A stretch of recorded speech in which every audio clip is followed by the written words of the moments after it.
Allons-y, exercice 1. La fonction carré. Question 1. Donnez l'expression algébrique de la fonction carré. Donc, qu'est-ce que c'est la fonction carré? C'est la fonction qui a x, associe le réel f de x est égal à x au carré. La fonction carré, c'est f de x égale x au carré. Question 2. Quel est le domaine de définition de la fonction carré? Donc, la fonction carré, elle est définie sur tous les nombres réels. En effet, le x de départ, on vous rappelle que ça, c'est le nombre de départ. Et bien, les x, ils peuvent prendre toutes les valeurs réelles. X peut valoir moins 2, x peut valoir moins 3, x peut valoir moins 4. X peut valoir 7. Donc, le domaine de définition, la fonction carré, elle est définie sur l'intervalle moins l'infini, attention toujours exclu, jusqu'à plus l'infini. On peut prendre tous les nombres réels. Alors pourquoi on vous pose cette question? Par exemple, si on a la fonction racine carrée de x, et qu'on vous demande quel est son domaine de définition, donc ça veut dire quelles sont les valeurs de x que l'on peut prendre au départ, et bien vous savez que la racine carrée d'un nombre négatif n'existe pas. Donc là, par exemple, x ne peut pas valoir moins 1, parce que racine carrée de moins 1, ça n'existe pas. X, par exemple, là, ne peut pas valoir moins 10, parce que racine carrée de moins 10 n'existe pas. Donc, dans le cas de la fonction racine carrée, par exemple, son domaine de définition, les x peuvent prendre les valeurs allant de 0. En effet, racine carrée de 0, ça vaut 0, ça existe, jusqu'à plus l'infini. Ça peut prendre la valeur 0, 0, 5, 1, 2, 3. Mais ici, les x ne peuvent pas être négatifs. Donc, dans la fonction carrée, x peut prendre toutes les valeurs réelles. Par contre, si on vous pose la question au contrôle sur la fonction racine carrée, la racine carrée d'un nombre négatif n'existe pas, donc là, les x vont de 0 à plus l'infini. Donc, petit aparté. Voilà, petite digression, comme ça, ceux qui auront écouté auront des points sur la fonction racine carrée. Question 3. Tracer une courbe représentative possible de la fonction carrée. Donc, la courbe, on ne peut pas la tracer entièrement, donc on va tracer une partie. Donc on vous rappelle qu'ici, on a l'axe dx. D'accord? Donc ça, c'est l'axe dx. Donc on y va quand x vaut 0. On calcule l'image de 0. Donc f de 0 égale 0 au carré. 0 fois 0, ça vaut 0. Donc on a un point ici. Tic.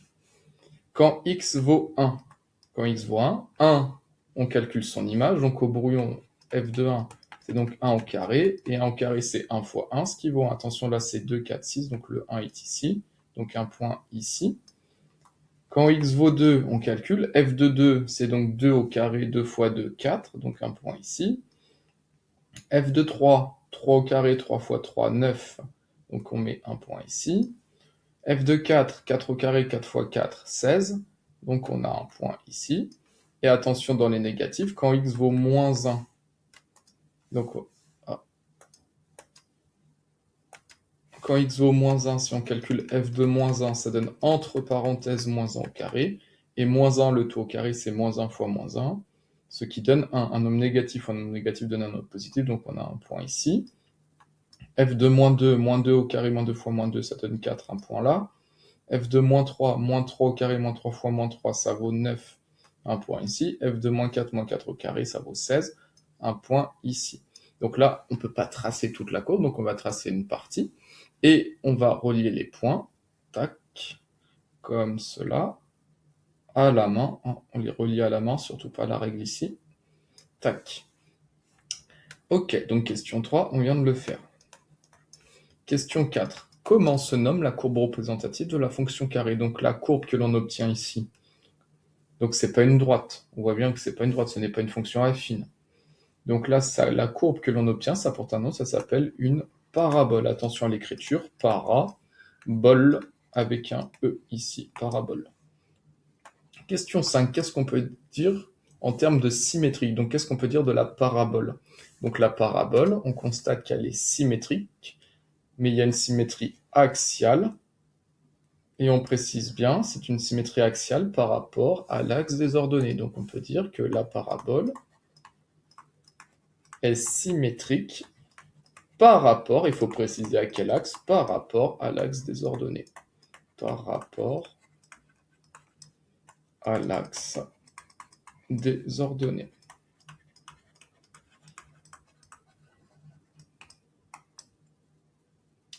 Ok.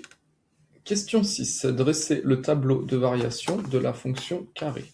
Donc les variations, c'est déterminer sur quel intervalle la fonction est croissante et sur quel intervalle la fonction est décroissante. Donc ça, hop, je peux effacer tout cela.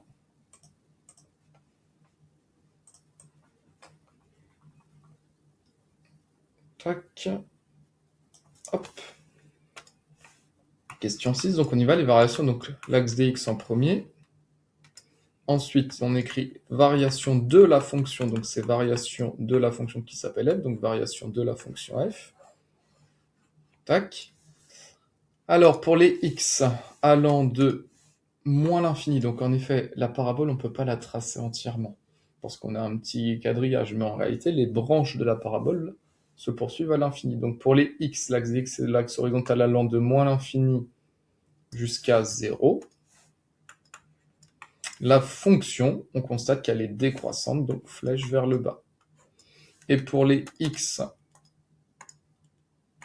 allant de 0 jusqu'à plus l'infini, quand les x vont de 0 à plus l'infini, la fonction est strictement croissante. Et on constate que l'image de 0 vaut 0. Voilà le tableau de variation de la fonction carré. La fonction carré, elle admet un minimum qui vaut 0. Il est atteint en x égale 0. Question 7. Dressons le tableau de signe. Donc le signe de la fonction, c'est de dire pour quelle valeur de x f de x est positif, f de x est négatif, et f de x est égal à 0. Donc là, signe de f de x. Tac, donc pareil, les x vont de moins l'infini jusqu'à plus l'infini. Hop, et qu'est-ce que l'on constate? On constate que quand les x ici vont de moins l'infini jusqu'à 0, quand les x sont de moins l'infini jusqu'à 0, f de x, on obtient un nombre positif, une quantité positive, donc donc pour x allant de moins l'infini à 0, on a une image positive. Quand x vaut 0, son image vaut 0. Et quand x va de 0 ici à plus l'infini, quand x va de 0 à plus l'infini, son image, tac tac tac, son image est également un nombre positif. Signe plus. Et donc c'est pour ça qu'on a vu dans le cours, il y a une propriété qui dit en fait qu'un nombre au carré est toujours positif. C'est pour ça qu'on dit dans le cours que x au carré, un nombre au carré, c'est tout le temps supérieur ou égal à 0. Un nombre au carré est toujours positif. Question 8. Résoudre l'équation x au carré égale 4. Donc x au carré est égal à 4, c'est une équation du second degré, donc x qui arrive au 4 est équivalent. Et on a vu la propriété du cours, un nombre au carré qui égale 4, il y a x qui est égal à la racine carrée de 4, ou x qui est égal à moins la racine carrée de 4. Donc cela est équivalent, la racine carrée de 4, x égale à 2, ou x est égal à moins 2. En effet, quand x vaut 2, 2 au carré, ça vaut 4. Donc là, on est ici. Ça, c'est... Hop. Ça, c'est toujours l'axe dx. Donc quand x vaut 2, on voit bien que x au carré, c'est bien égal à 4. Et quand x vaut moins 2, tac, son image, moins 2 au carré, moins 2 fois moins 2, est bien égal à 4. Donc il y a deux solutions. Et ensuite, on vous demande de résoudre l'inéquation x au carré est inférieur ou égal à 4. Donc c'est équivalent. L'inconnu c'est x, donc on cherche les x. Donc quelle est la question? On cherche quelles sont les valeurs de x telles que x au carré est inférieur à 4. L'axe des x, c'est l'axe des abscisses. Donc la question est, pour quelle valeur de x au carré est-il inférieur à 4? Donc ce que l'on va faire, c'est qu'on va se mettre à 4 à l'arrivée. On trace une ligne droite, et on regarde les antécédents, tac, dans la zone en jaune ici, et on constate que quand x, l'axe dx et l'axe des abscisses, est entre moins 2 jusqu'à 2, quand on prend un nombre x entre moins 2 et 2, son nombre au carré est inférieur à 4. Donc x appartient de moins 2 jusqu'à 2. Est-ce qu'on prend le moins 2? Comme il y a inférieur ou égal à 4, on prend le moins 2. Moins 2 au carré, moins 2 fois moins 2, ça fait 4. Et là, il y a inférieur ou égal à 4, donc on prend le moins 2. Et le 2, on le prend également, car 2 au carré vaut 4. et ce qui est bien inférieur ou égal à 2. Donc si un nombre au carré est inférieur ou égal à 4, ça veut dire que ce nombre est entre moins 2 et 2. En effet, moins 2 au carré, ça vaut 4. Moins 1 au carré, ça vaut 1. On est en dessous de 4. 0 au carré, ça vaut 0. On est en dessous de 4. 1 au carré, ça vaut 1. On est en dessous de 4. 1,5 au carré, ça vaut 2,25. On est en dessous de 4. 2 au carré, ça vaut 4. On est bien inférieur ou égal à 4. Un nombre au carré inférieur ou égal à 4 si et seulement si x est compris entre moins 2 et 2.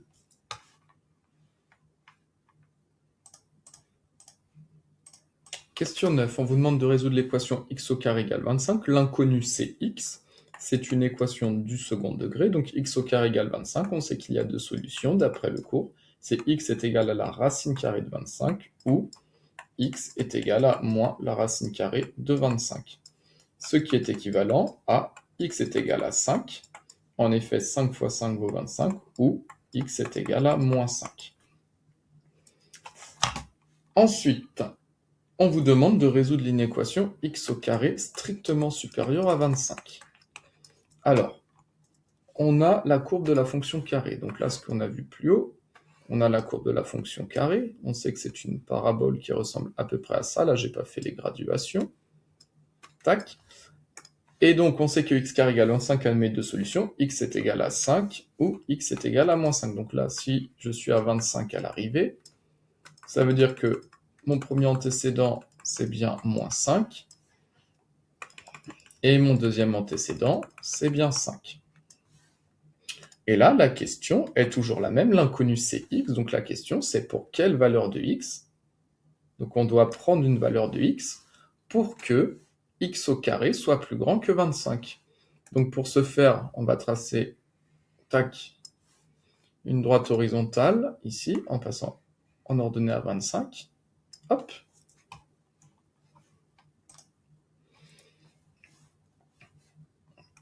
Donc là, on imagine que c'est bien tracé à 25. Et donc la question, pour quelle valeur de x, x carré est plus grand que 25? Donc là, on constate que, par exemple, un exemple, si on prend x égale 6, on monte jusqu'à la courbe de la fonction carrée, et on constate que son image vaut 36, ce qui est bien strictement plus grand que 25. Donc quand x vaut 6, x carré est bien plus grand que 25. On peut prendre une autre image, si x vaut 7, tac tac tac, on monte jusqu'à la courbe, son image ça va donner cette fois 7,49, on est bien strictement plus grand que 25. Donc un nombre au carré est supérieur à 25 quand x est compris entre 5 et plus l'infini. Donc c'est équivalent à x appartient à 5 jusqu'à plus l'infini. L'infini, on ne le prend jamais. Et 5, est-ce qu'on le prend? 5 au carré, ça vaut 25, mais 25, c'est pas strictement plus grand que 25. Là, il n'y a pas le ou égal. Donc comme il n'y a pas le ou égal, le 5, on ne le prend pas. Donc première zone, c'est-à-dire que si vous prenez un nombre strictement plus grand que 5, lorsqu'on le met au carré, ce sera plus grand que 25. Vous prenez 10, 10 au carré 100, on est plus grand que 25. Mais est-ce qu'il n'y a que cette zone-là où on va être strictement plus grand que 25? Eh bien oui, il y a une autre zone, la zone ici. Eh bien en effet, si on prend un x allant de moins l'infini jusqu'à moins 5, lorsqu'on va le mettre au carré, on sera plus grand que 25. Par exemple, si on prend x égale moins 6, lorsqu'on monte jusqu'à la courbe, et son image, ça va bien donner 36. Donc quand x vaut moins 6, au carré, ça vaut 36 plus grand que 25. Si je prends x égale moins 10, quand je vais le mettre au carré, ça va donner 100, moins 10 fois moins 10, 100, on est bien plus grand que 25. Donc x carré est plus grand que 25, également quand les x, donc union, vont de moins l'infini jusqu'à moins 5. Et moins 5, c'est exclu. Moins 5 au carré, ça vaut 25. Et 25 n'est pas strictement supérieur à 25, donc là également exclu. Voilà pour cette inéquation. Question 10, on vous demande de résoudre l'équation x au carré égale 3. Donc c'est une équation du second degré, l'inconnu c'est x, 3 est un nombre positif, donc on sait qu'il y a deux solutions, x carré égale 3. C'est équivalent à x est égal à la racine carrée de 3, ou x est égal à moins la racine carrée de 3. Attention, une erreur très classique, souvent il y en a qui m'écrivent 1,5, mais c'est complètement faux. X racine de 3, c'est pas 1,5. 1,5 au carré, c'est 1,5 fois 1,5, et 1,5 fois 1,5, ça donne 2,25. Attention à ne pas confondre La confusion vient du fait que vous confondez avec 2 fois 1,5. Oui, 1,50 € fois 2, ça fait 3. Mais là, c'est pas la question. Là, c'est x au carré, donc c'est 1,5 au carré. 1,5 fois 1,5, ça vaut 2,25. Attention juste, ça c'est une erreur très courante. On ne confond pas x carré égale 3 si et seulement si x est égal à la racine carrée de 3 ou x est égal à moins la racine carrée de 3. Et question 11, x au carré est égal à moins 7. Alors, c'est une équation du second degré, sauf que là, qu'est-ce qu'on constate? X, c'est un nombre L, on le met au carré, donc un nombre au carré, est-ce que ça peut être égal à moins 7? Eh bien, on a vu que non. D'après la question 7, justement, on a vu qu'un nombre au carré est toujours positif. Et même là, on a la courbe de la fonction carré. Un nombre au carré, est-ce que ça peut valoir 7? Non. Donc ça, on écrit que c'est impossible, car, on l'a vu, un nombre au carré, donc un nombre au carré, si je mets un nombre au carré est toujours positif. Donc cette équation est impossible dans les nombres réels, car un nombre au carré est toujours positif.